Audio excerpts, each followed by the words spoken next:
Hi, and welcome back. In our previous video, we learned about how you can use Kanban to drive personal, individual productivity. In this video, we will look at how you can apply Kanban to drive team productivity. So you know already how Kanban works. You basically visualize your workflow: to do, in progress, and done. You limit work in progress, and ultimately, you optimize flow through the system.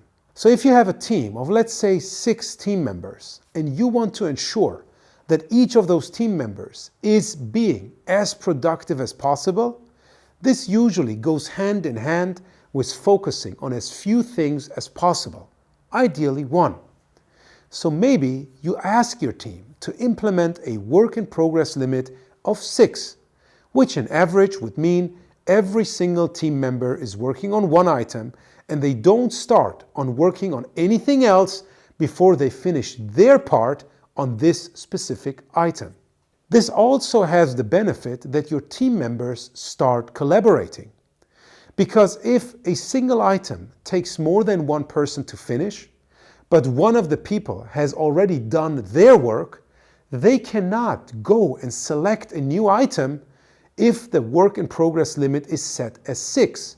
And there are still 6 items as work in progress. So now they have to go out to their colleagues and ask them, how can I help you to move one of these items to done before I select another item into our work in progress?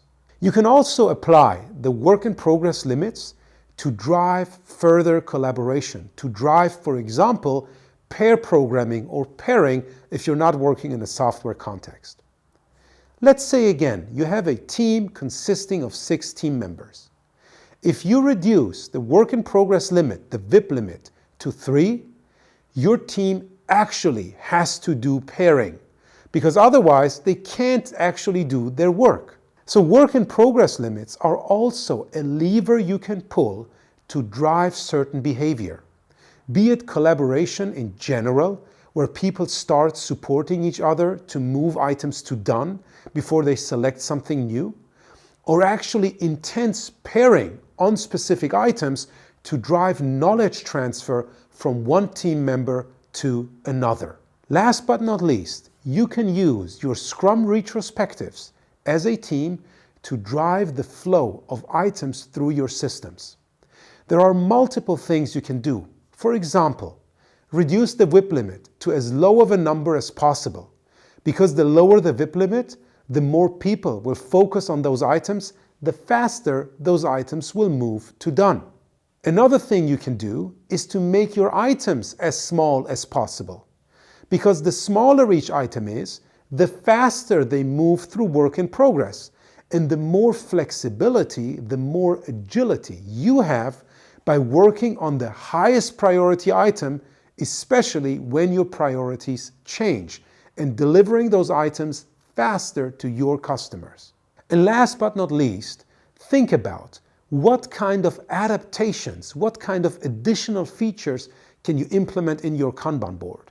Be it the fast lane for specific things that your stakeholders are asking about, or emergency items that you have to deliver, or a parking lot where you highlight the dependencies that you have towards other teams and why you can't move a certain item to done. Just do me a favor. Whenever you create an emergency lane or a parking lot, always examine every single item, why they ended up in those specific areas, and figure out ways to reduce the number of parked items going forward. I hope this brief video gave you a good understanding of how a Scrum team or any other team can apply the principles of Kanban to drive team collaboration, the transfer of knowledge, and faster delivery of customer value. See you in our next video.